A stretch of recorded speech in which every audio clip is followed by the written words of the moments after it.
Alright guys, Eric and Yelly again. Today I got Nancys 2016 Chevy Trax. It's an all-wheel drive, turbocharged 1.4. Got it back in the garage. She had the frame pulled. I did some work to the front of it, put new intercooler on it, new radiator, new water pump. Got everything going again for her, but whenever she had the frame pulled, both the boots on both sides, one axle was making noise on the passenger side. The other axle, it was just the boots are ripped on its side too. These are very, very cheaply built. The whole car is. Everything you touch wants a break, and the boots, they're rotting off right where they're clamped. So it was cheaper to get two of the very cheapest axles on Rock Auto, but these are very, very easy axle to do. It's one of the easiest ones you're ever going to see. There's a couple bumps, but I'll show you how to get past them. If you're going to do this and you're thinking about doing it yourself, I mean, this is one to start on, guys. All right, it's that easy. All right, guys, the first thing I'm going to do, and if you're going to do this, you're going to pretty much have to do this on the ground or have somebody hitting the brake. If you don't have an impact, I'd recommend an impact. This is just a Cobalt one. This one does it fine, so whatever brand you got, Harbor Freight on up, it's gonna do the job. But the first thing you find, we have 35 millimeter and we have 36 millimeter. 35 millimeter seems a little bit too small, but you can feel the edges. I doubt this is a standard size. 36 won't fit inside the hub. So it's probably a 36, but you need a thin wall impact. Well, if I would have known that ahead of time, whenever I ordered the parts, I would have ordered one of these off Amazon. But what I did is I took the 35, and this is it's a softer metal. I'm not sure if it's 100% brass or if it's some kind of alloy, but it's softer. And even to put the new one back on, this one worked fine. It fits in there. Just couple whack. Make sure you're going in pretty straight.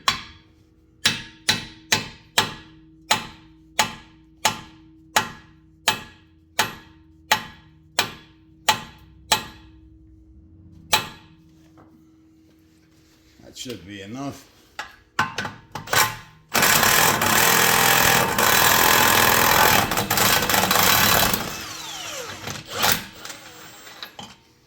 It'll wobble because it's not exactly straight.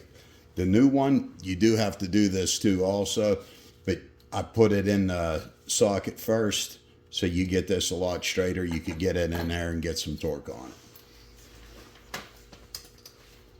it. Let me show you real quick where these went, and it's real common on these to go, and it's kind of fools you looking at them. But if you see the axle, it's usually that telltale sign that you could tell there's a little oil on the axles, but you can't see any grease coming out. But whenever it's closed, it's like that. So when you're looking at it, can you see all the... You could see it now that I separated it a little bit, but whenever you pull back on them, this one doesn't make any noise, but this is ripped on. The other one looks exactly like this, only it makes noise. It clicks whenever you give it gas or go around the corner.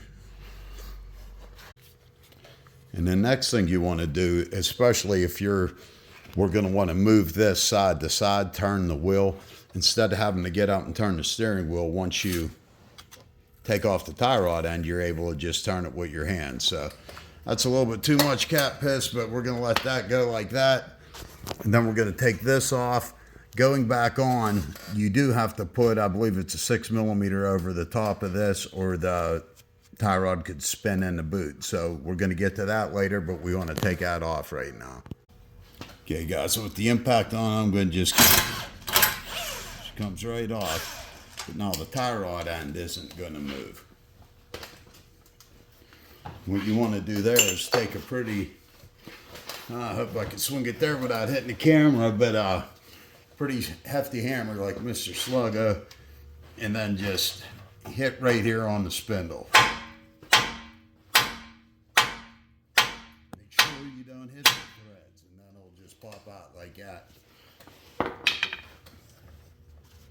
And then see, we could turn the wheel much easier without having to get inside of it and manually turn the steering wheel.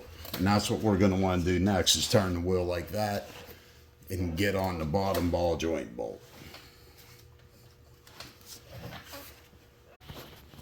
You guys, hard to see on the tripod, but this is the bolt we're going after right there.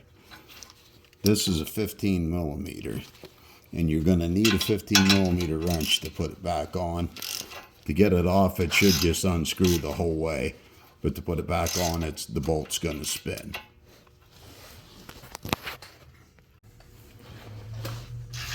And once you get it out, we're going to switch this to the other side, and then the bolt will just basically unthread, and you might have to tap it with a punch, but there's no real tension on these, no torsion. You don't have to worry about the control arm kicking or anything. Just take the nut off, put it aside. Then I'm going to turn this around and show you the other side of the bolt.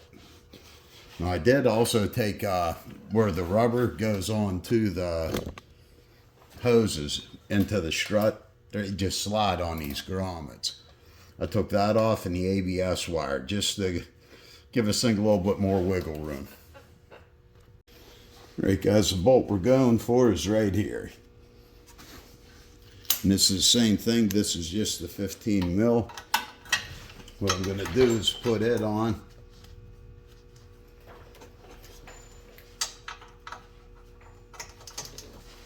From the other side with my finger, just push very, not hard at all.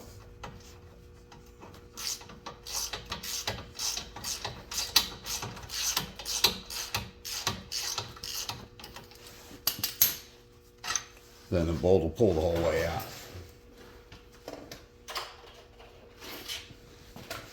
I usually throw the nut back on top of the bolt just so you can't lose it. That way they're both together.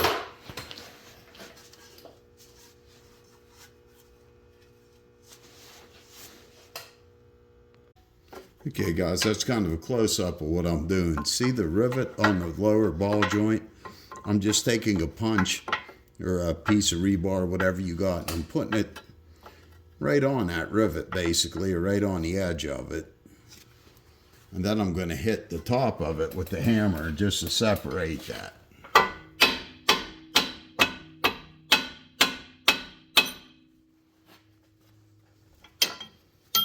So now that we're out that far, you could pretty much keep pushing it down. You could do whatever you want, but I have a little tool that helps me out with that.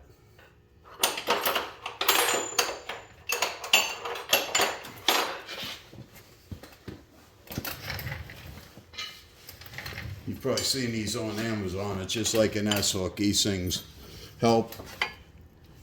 If I could straighten this, then I'll get around, and that's probably easier from this side.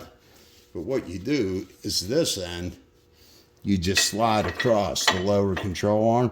Now it'll go around a lot thicker ones. And then you put a pry bar between it and the control arm. You know, and if you can see right, a little bit of a jump there, but stayed on the pry bar. Like I'm saying, got most of that just because I'm on the side here. I'd be doing that right where the camera is, but that's the whole idea. This goes across the control arm. And what I was doing, it was going into a hole right there, but you put this through the end, then push down. You could use a much bigger crowbar too. You could put it as close to the end as you want, just to give you that bend like that. For a tool that small, it's a good handy one to have in your toolbox. Right, the next thing I do is I just take the same hammer, put the drift pin right on the tip of the axle, pound it until you pretty much bottom out, but don't, keep hammering to damage anything. Now this is why we disconnected these from the strut, just so we have some more room. Because now we could pull and continue to, if you have to give it a couple more taps.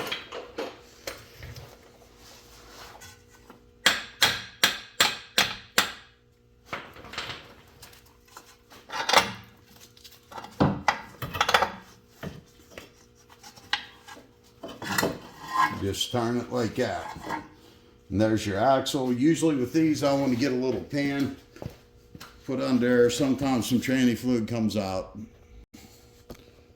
Well, sometimes these stick, but usually what I'll do is grab them in the middle and then just, there we go. There's a little bit of fluid.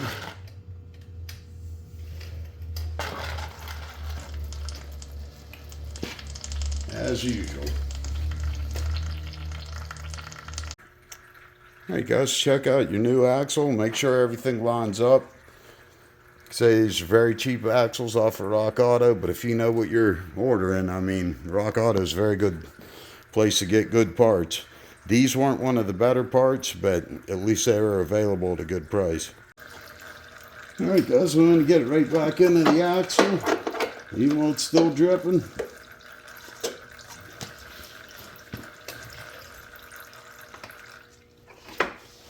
Then what I do is take a plastic dead blow hammer and hit the end of it and seat it.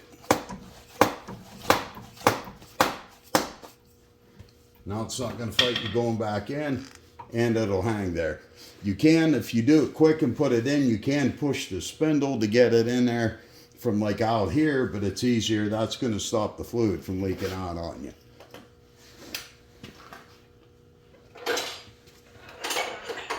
Now this tool, we put it again. Well, actually, first I'm going to pull this out, and I'm going to put the axle in.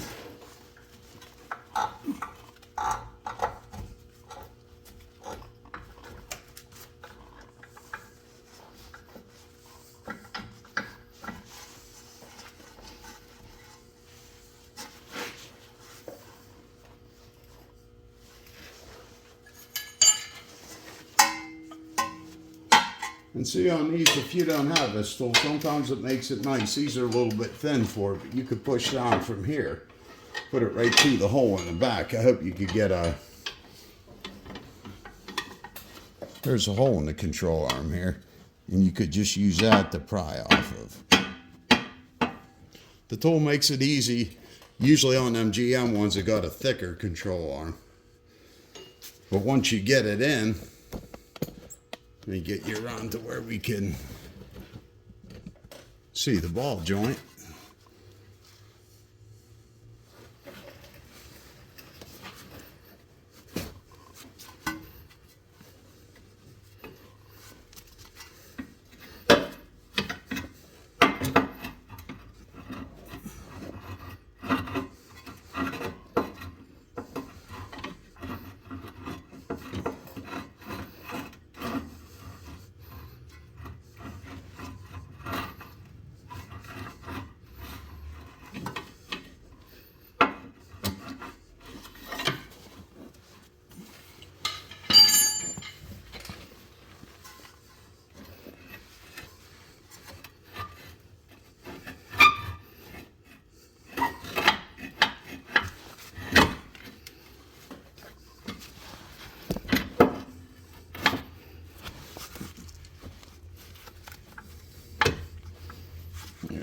She popped up there.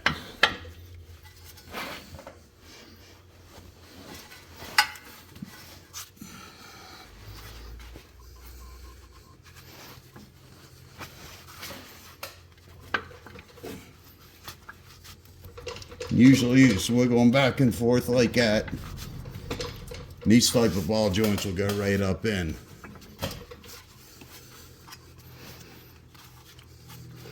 So she's seated down, and whenever you put the bolt back in, if it's not seated the whole way, the bolt won't go right through it.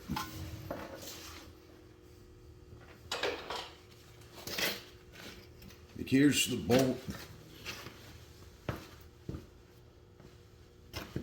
And on anything suspension, I put Loctite on the bolt before it goes in.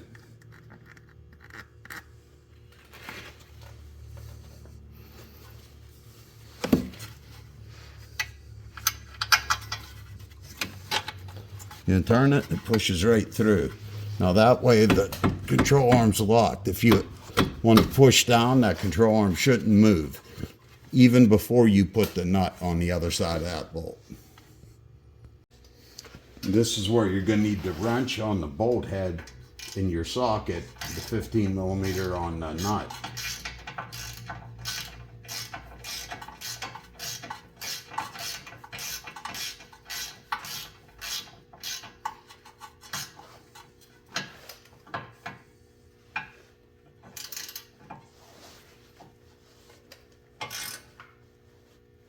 Just torque them down to whatever you feel necessary to torque them to. You could look up the torque spec. I go to Torge's experience tells you right, and plus you got the Loctite you're not relying on, but you have a second line of defense. If I didn't use Loctite, I'd go with the exact torque. Okay, now we're back to the tie rod end. This was 18 millimeter, the nut. I'm going to put it up through. I'm going to just take a little bit of Loctite. A little bit goes a long way. Put it on, spin the nut. But what you're going to notice, even with the impact, that's a nylon nut. So it's not going to tighten it. Here, I'll show you the...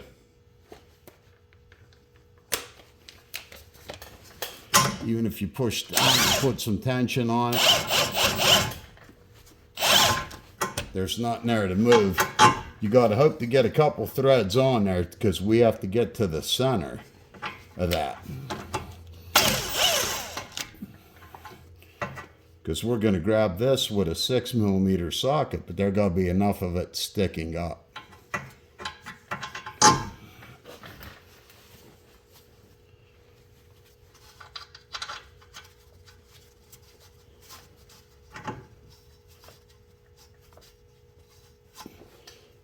Now sometimes you could get, with an impact or a ratchet, if you put this on the tie rod, and so you're putting tension between the control arm and the tie rod end. Let me see if I can move my arm, just to give the impact a couple threads.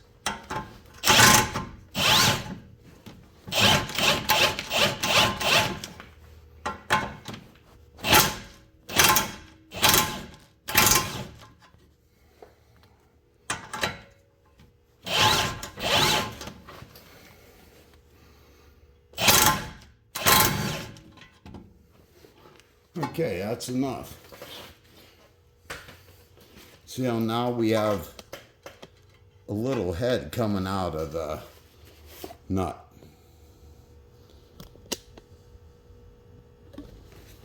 Right there. Where we could grab onto with, I believe it was a 6 millimeter, let me double check. Yes, and what we're going to do is put a wrench on there first, like this. Make sure it's on tight. And then we're going to put a socket. Could actually put the socket on first. The wrench will go over it. You back it up. Then I'm going to just tap it on a little bit.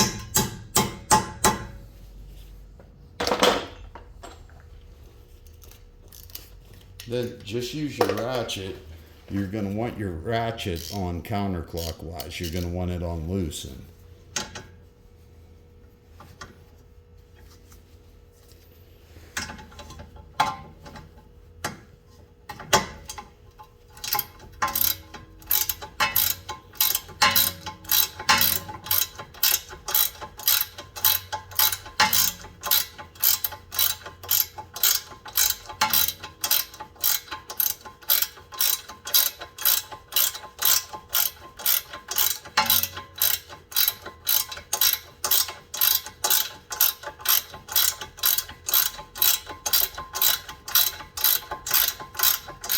The Loctite itself's a little bit unnecessary on this with a nylon nut, but this isn't a brand new nylon nut.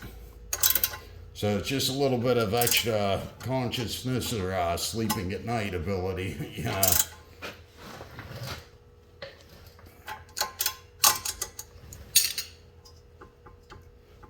And sometimes, again, you will have to tap out to get it off.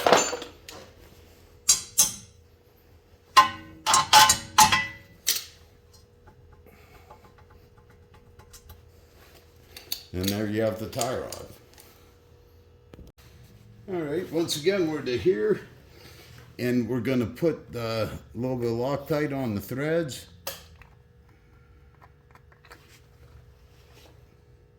You start the bolt by hand.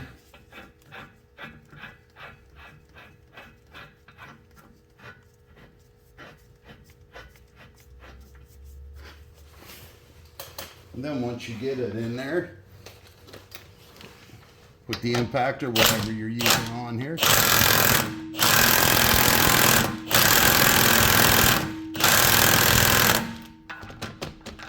Okay, now the thing. All right, guys, to get the socket off, what I did was I just took the breaker bar. I hit it a couple times. I mean, it's a tight fit. You have to get a little bit of wiggle in it. But then with the breaker bar, you could push against so it doesn't bend. And then just wiggle and pull out gently as you do. And that's going to be the hardest part of the job. It takes about, maybe 3 minutes of wiggling it took me to get that off of there. So it's, I would have gladly bought the thin wall socket, but I thought I had every hub nut socket there was. And, I was kind of shocked when nothing fit. But right where this little groove is in the axle, just like on the old one, we want to get up on there and try not to hit the actual axle, just to crush that collar into that groove.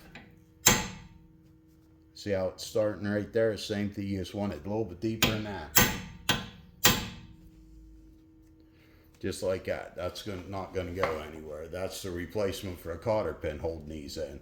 So now you know you're Loctited, and it's got these little ears in that groove so it can't turn.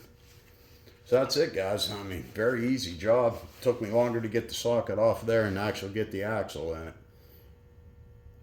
And just make sure you put these back into the grommets. The grommets back into the strut for the ABS wire and for the brake line. I'm not sure if you had to do that, but the only way you're going to tell if there's not enough room is you're going to hear some, wire crunching. So to me, it was just easier to pop this out, and then gave us all that free room. All right, guys, it's a very simple job to do. If you're looking, if you're watching this video because you have one of these, it's very easy to axle to put in.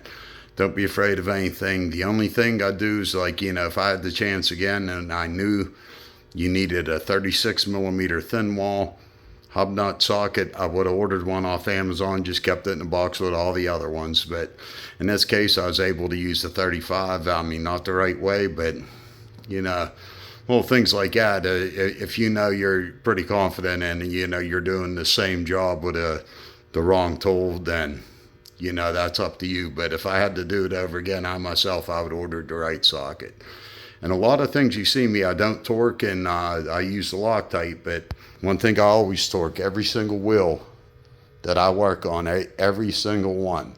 If you torque every single one, you don't forget to torque any. That's one of the best tips I could ever give anybody, guys. Yet that's just a peace of mind, because it seems to me you remember the ones you don't torque before the car leaves. You'll be like, can I picture myself with that torque wrench in my hand on this car? And if the answer is no, or maybe, go get the torque wrench. All right, guys, thanks a lot for watching. Have a good one. Adios.